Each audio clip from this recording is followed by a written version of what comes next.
Hər vaxtınız xeyir. Bugün çox maraqlı bir mövzuya toxunacağıq. Kainatın necə yarandığı barədə iki, amma bir-birindən tamamilə fərqli hekayəni araşdıracağıq. Baxın, bunlardan biri yəqin ki, hamımıza məktəbdən, kitablardan tanışdı. Amma o birisi isə deyərdim ki, tamam başqa bir dünyanın qapılarını açacaq.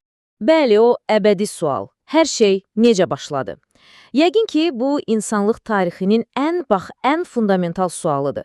Biz haradan gəlmişik, bu nəhəng kainat necə yaranıb? Bax, bugün biz məhz bu suala verilən iki bir-birinə kökündən zid olan cavabı mənbələr əsasında birlikdə təhlil edəcəyik. Deməli, qarşımızda iki fərqli ssenari var. Birincisi, elmi model. Yəni, hər şeyin inanılmaz dərəcədə sıx, kiçik bir nöqtədən, xaotik bir partlayışla başladığını deyən nəzəriyyə. Digər tərəfdə isə, bugün əsas diqqətimizi yönəldəcəyimiz alternativ hekayə var ki, o da hər şeyin tamamilə məqsədli şəkildə bir plan üzrə yaradıldığını söylüyor. Gəlin görək, bu iki baxış bizə nələr deyir? Yaxşı, bəs yol xəritəmiz necə olacaq? İlk olaraq bu iki yaradılış hekayəsinin nə olduğunu anlamağa çalışacağıq. Sonra elmi böyük partlayış nəzəriyyəsinə, ardınca da yaradanın böyük işığı adlandırılan alternativ yanaşmaya baxacağıq. Kainatımız genişlənir, yoxsa statikdir? Bu suala cavab axtaracağıq. Kosmosun əsl formasının nə ola biləcəyini müzakirə edəcəyik və sonda bu iki hekayənin arxasında duran fərqli bilik yollarını müqayisə edəcəyik. Bəli, iki fərqli yaradılış hekayəsi. Biri, dediyim kimi, elmi kitablardan, məqalələrdən hər zaman eşitdiyimiz, bildiyimiz hekayədir. Digəri isə, o daha az məşhurdur, amma inanın, bir o qədər də maraqlı və detallı bir perspektiv sunur.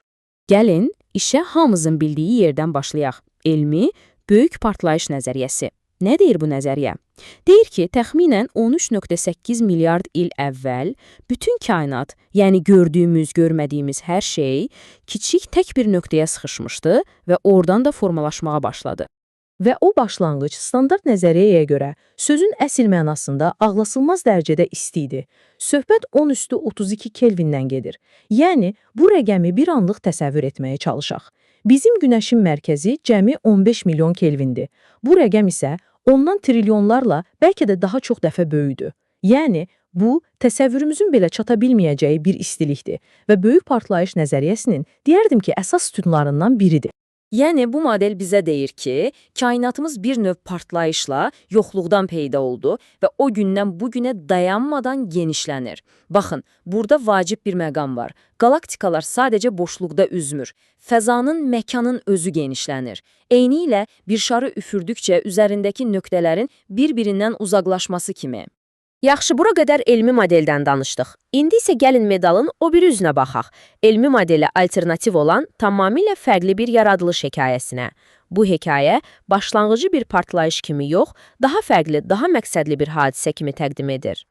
Baxın, bu alternativ yanaşmada xaotik, təsadüfi bir partlayışdan zərrə qədər söhbət getmir. Tam əksinə, burada qaranlıq, sıx məkanlara məqsədli şəkildə bir planla işıq saçılmasından danışılır. Yəni, bu baxışa görə kainatların yaranışı bir partlayış deyil, şuurlu bir aydınlanma, bir nizam yaratma aktıdır. Və gəldik temperatura. Aradakı fərq demək olar ki, inanılmazdır. Bu modelə görə ilkin temperatur cəmi 2000 Kelvin olub. Bu, bayaqki 10^32 Kelvindən müqayisədə heç nədir. Bu, bir çox ulduzun səth temperaturuna yaxın bir rəqəmdir. Yəni, standart nəzəriyyənin o odlu cəhənnəmi ilə müqayisədə bu qat-qat mülayim bir başlanğıcdır. Deməli, bu hekayənin əsas fərqi nədir? Kainat yoxdan var edilmir. Tam əksinə, əvvəldən mövcud olan o sıx, boz məkanlar, yəni qaranlıq, ilahi bir işıq vasitəsilə formalaşdırılır, nizama salınır. Başqa sözlə, yaradılış dağıdıcı bir partlayış deyil, qurucu, nizamlayıcı bir prosesdir.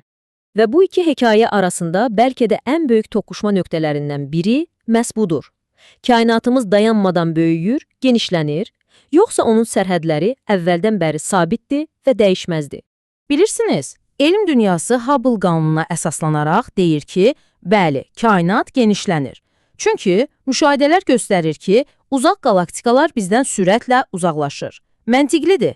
Yaxşı, bəs kainatın statik, yəni sabit olduğunu iddia edən alternativ model bu müşahidəni necə açıqlayır? Cavab çox maraqlı bir analogiyada gizlidir. Təsəvvür edin, Qapalı bir stadiondur və içində futbolçular o tərəfə bu tərəfə qaçır. Futbolçuların bir-birindən uzaqlaşması stadionun divarlarının da genişləndiyi deməkdirmi? Əlbəttə ki, yox. Bax, alternativ model də eyni şey deyir. Qalaktikalar kainatın içində hərəkət edə bilər. Amma bu kainatın özünün, yəni stadionun divarlarının genişləndiyi demək deyil. Sərhədlər sabitdir. Yaxşı, bu məntiqlə davam edək. Əgər kainat genişlənmirsə, sərhədləri də sabitdirsə, onda onun forması necədir? Axı standart model bizə ya sonsuz, ya da naməlum formalı bir fəzadan danışır. Amma bu alternativ hekayə tam əksinə bizə çox konkret, çox spesifik bir quruluş təqdim edir. Bu modelə görə kainatımız heç də sonsuz və ya formasız deyil. O, bir yumurtaya bənzər, yəni ellipsoidal bir formadadır. Yəni, hüdudları olan bir məkandır. Və bu oval forma içində baş verən bütün hərəkətlər, bütün proseslər üçün bir növ çərçivə, bir quruluş rolunu oynayır. Və iş təkcə formayla bitmir. Bu model kainatı həm də funksional zanallara, qatlara ayırır. Təsəvvür edin, tam mərkəzdə mənbə, yəni yaradanın ağ işığı var.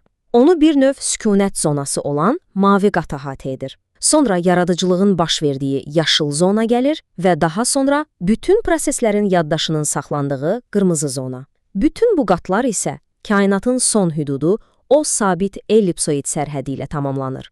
Çox maraqlı bir quruluşdur, deyilmi? Gördüyünüz kimi, əslində bu iki model arasındakı fərq təkcə fiziki detallarda deyil. Fərq daha dərindədir. Onların əsaslandığı bilik mənbələrindədir. Bir tərəf kainatı riyaziyyatla, teleskoplarla, yəni müşahidələrlə anlamağa çalışır. Digər tərəf isə o birbaşa məlumat mənbəyinə, vəhyə əsaslanan bir biliyə istinad edir.